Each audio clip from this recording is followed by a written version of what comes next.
ওদের কারণে ম্যাচ হেরেছি। ম্যাচ শেষে উপস্থাপকের কঠিন প্রশ্নে যাদের সরাসরি দোষ দিলেন লিটন দাস।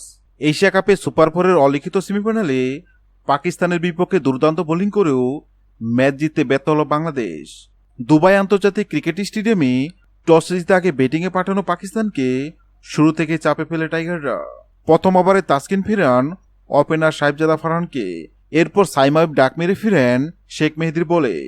রিশাদের গণিতে কেটে যান ফকর জামানা হুসাইন তালাত, আর মুস্তাফিজ সাজগরে পাঠান পাক অধিনায়ক সালমান আগাকে। এক পর্যায়ে মাত্র 49 রানে 5 উইকেট হারায় পাকিস্তান।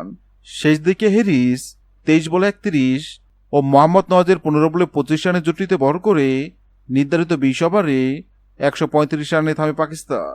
বাংলাদেশের হয়ে তাসকিন আহমেদ নেন 3টি উইকেট, শেখ মেহেদী ও রিশাদ 2টি এবং মুস্তাফিজ স্বীকার করেন 1টি উইকেট। বল হাতে অসাধারণ পারফরমেন্স পরও ব্যাট হাতে ব্যর্থ হয় বাংলাদেশ।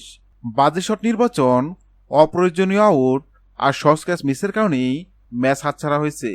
বিশেষ করে পারভেজ হোসেন ইমন, তৌহিদ হৃদয়, জাকির হাসান ও নুরুল হাসান সোহান এই 4 জনের বাজে ব্যাটিংয়ের কারণেই বাংলাদেশ লক্ষ্যে পৌঁছাতে পারেনি। ম্যাচ শেষে লিটন দাস ক্ষোভ প্রকাশ করে বলেন, আমরা বোলিংয়ে দারুণ ছিলাম, কিন্তু ব্যাটিংয়ে ভয়ঙ্কর ব্যর্থতা হয়েছে। ইমন হৃদয়, জাকির আর সোহানের ভুল সিদ্ধান্ত আর দায়িত্বশীল শটের কারণেই আমরা ম্যাচটি হারলাম। অর্থাৎ ফাইনালের টিকিট হাতছাড়া হওয়ার পিছনে দায়ী এই ব্যাটসম্যানদের ব্যর্থতা। হ্যাঁ দর্শক, যদি ভিডিওটি ভালো লাগে লাইক দিবেন এবং সাবস্ক্রাইব আমাদের চ্যানেলের সঙ্গে থাকবেন। ভিডিওটি দেখার জন্য আপনাকে অসংখ্য ধন্যবাদ।